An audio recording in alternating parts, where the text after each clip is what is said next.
gente. 8h16, de volta aqui no Jornal da Bandeirantes. Gente, como acontece todo sábado, nós temos a presença do Zé Paulo de Andrade, comandando uma entrevista interessante. Estamos em ano eleitoral, então fique atento a essa entrevista, com a presença também do nosso Salomão Esper e o Zé Paulo comandando uma entrevista interessante, né, Zé Paulo?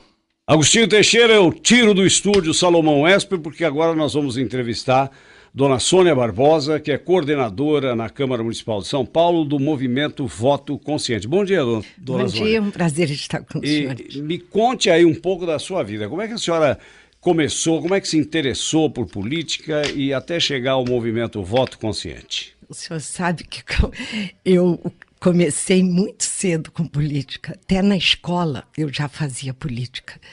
E eu estudei no Colégio Pedro II, no Rio de Janeiro, um colégio federal. Tradicionalíssimo. Tradicionalíssimo, né?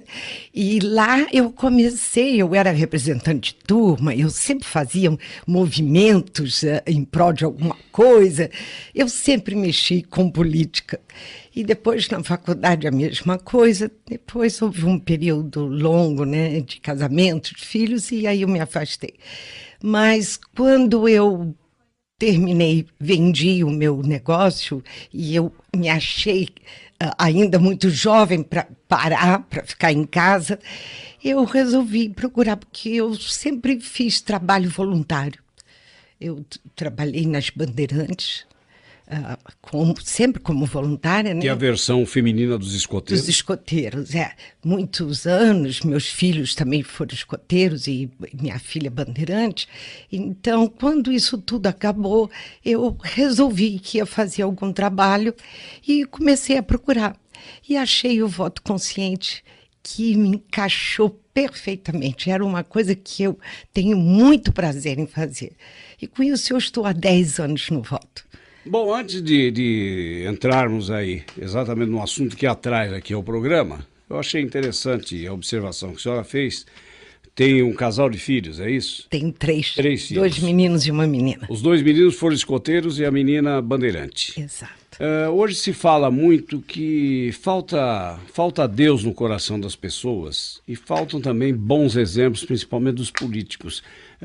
Como é que a senhora encara esses movimentos aí que tiram os jovens, né, das tentações da rua, que são os escoteiros, bandeirantes e outros movimentos? Exatamente. Não só falta Deus, como falta cidadania. E isso você aprende no movimento bandeirante e no movimento escoteiro. Eu acho que meus filhos, graças a Deus, deram certo. Eu devo mais da metade, eu diria, né? Só a influência dos pais, da família, mas especialmente ao movimento o escoteiro e as bandeirantes.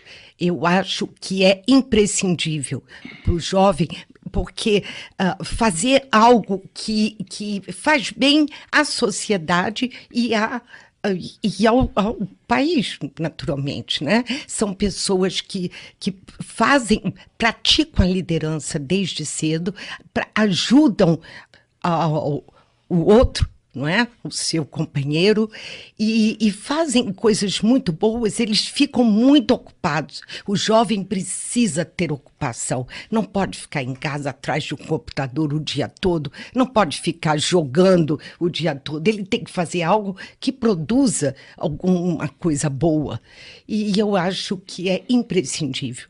A senhora tem filhos na faixa da adolescência?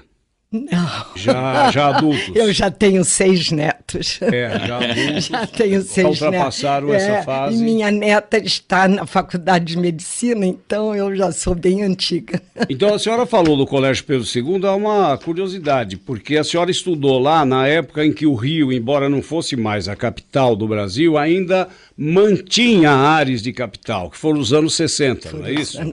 Os anos 60, eu estive no Pedro II nos anos 50 e para 60 e 60 eu me casei e fui embora do Brasil e foi um período longo que eu estive fora. Muito bem, aí quando a senhora voltou para o Rio de Janeiro, a senhora deve ter notado uma grande diferença, a deterioração do Rio. Era um outro país, era um outro país. Nos anos 60 o Brasil estava em plena evolução, né? Mas o Rio acabou sofrendo muito com a transferência da capital para Brasília, né? Sim, sofreu, mas eu acho que começou a deteriorar depois, perto dos anos 70.